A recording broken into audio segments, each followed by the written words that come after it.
Bismillahirrahmanirrahim. Assalamualaikum warahmatullahi wabarakatuh. Perkenalkan nama saya Bukhari Eva Tuharia dengan NIM 18018-040. Pada kesempatan kali ini, saya akan mempresentasikan hasil dari tugas yang telah saya kerjakan untuk memenuhi pengerjaan uji kompetensi 2. Analisis dan perancangan perangkat lunak oleh Pak Ali Tarmuji. Langsung saja, pada pembahasan kali ini yaitu ada pembuatan diagram activity, diagram kelas, relasi antar kelas, pembuatan sequence diagram, dan menghitung biaya estimasi pengembangan aplikasi. Yang pertama, diagram activity. Diagram activity yang pertama yaitu diagram login, yang dimana terdapat pengguna, sistem, dan database. Di mana pengguna memilih menu login, menampilkan form login, mengisi, kemudian sistem akan memproses data tersebut pada validasi. Jika benar, maka langsung diarahkan ke halaman utama aplikasi. Kemudian ada diagram pemesanan, di mana pelanggan memilih barang yang diinginkan, di request oleh sistem, dan dieksekusi oleh database. Kemudian pelanggan juga dapat membeli barang yang diinginkan. Kemudian pada sistem menampilkan halaman konfirmasi pembelian. Pelanggan mengisi form data transaksi dan kemudian dieksekusi database, dan pada sistem menampilkan detail transaksi pada pelanggan.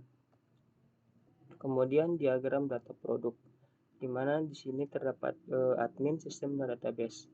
Pada admin memilih menu data produk, kemudian pada sistem akan menampilkan menu data produk.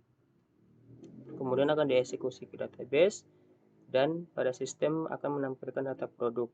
Dan pada fitur admin juga, admin dapat menambahkan, mengupdate, dan menghapus data, kemudian disimpan, dan data tersebut disimpan pada database.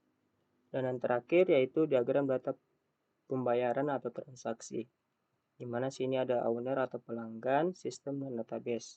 Pelanggan memilih laporan transaksi, kemudian di-request oleh sistem, dan sistem juga akan menampilkan laporan menu transaksi pada pelanggan. Kemudian pelanggan juga dapat memilih mencetak data laporan. Kemudian diagram kelas. Berikut terdapat 4 diagram kelas, yaitu login, produk, admin, dan transaksi. Di mana pada login terdapat username dan password, kemudian validasi. Pada kelas produk terdapat kode produk, nama produk, harga. Juga dapat ditambahkan data produk, edit produk, dan juga hapus produk.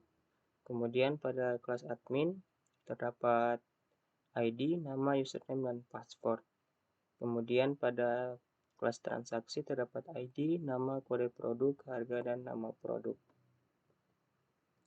Selanjutnya, relasi antar kelas, yang mana yang pertama yaitu produk, dan dari kelas produk ke kelas admin, di mana admin di sini dapat menambahkan produk seperti harga pulsa dan lain-lain, dan juga dapat menghapus dan mengedit data tersebut.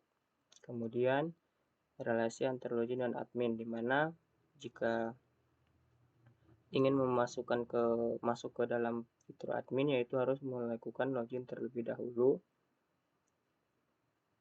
Kemudian relasi antara admin dan transaksi, di mana transaksi di sini pelanggan yang telah mengisi, maka data pelanggan dapat dilihat oleh admin dan dapat mengeditnya juga dan disimpan oleh admin. Kemudian sequence diagram. Berikut adalah sequence diagram login, di mana admin melakukan login dengan mengisi username dan password pada form login. Kemudian data user admin melakukan validasi apakah username dan password yang dimasukkan salah atau benar. Kemudian sequence diagram pembelian pada diagram berikut, yaitu diagram pembelian di mana nantinya pelanggan harus memasukkan input data pembelian, lalu nantinya data pembelian akan bertambah dan tersimpan dalam sistem, sehingga nantinya semua data yang sekiranya perlu dicatat dalam sistem akan tercatat dengan lengkap dan detail. Kemudian sequence diagram laporan penjualan. Pada diagram di samping merupakan diagram laporan penjualan di mana khususnya untuk admin. Pada diagram ini, awalnya seorang admin harus mengisi kode laporan terlebih dahulu, lalu nantinya kode yang dimasukkan akan dicek apakah sudah ada atau tidak, dan nantinya kode tersebut akan dicari dalam sistem. Dan kemudian data tersebut dapat dicetak sebagai laporan penjualan. Dan yang terakhir, menghitung biaya estimasi pengembangan aplikasi. Berikut adalah dikarenakan jumlah aktor pada klausul saya itu 3, yaitu pelanggan, admin, dan owner. Jadi saya menempatkan jumlah 3. Dikarenakan aktor tersebut dalam struktur selanjutnya memang harus selalu berinteraksi melalui GUI pada sistem. Dan yang terakhir merupakan use case. Dan di sini saya mengisikan jumlah use case sebanyak 4 sesuai dengan use case pada tugas sebelumnya. Dan saya menempatkan pada use case point bagian simple average dikarenakan transaksi dari sequence diagram. Mungkin itu saja yang dapat saya sampaikan. Kurang dan lebihnya saya mohon maaf. Saya undur diri. Assalamualaikum warahmatullahi wabarakatuh.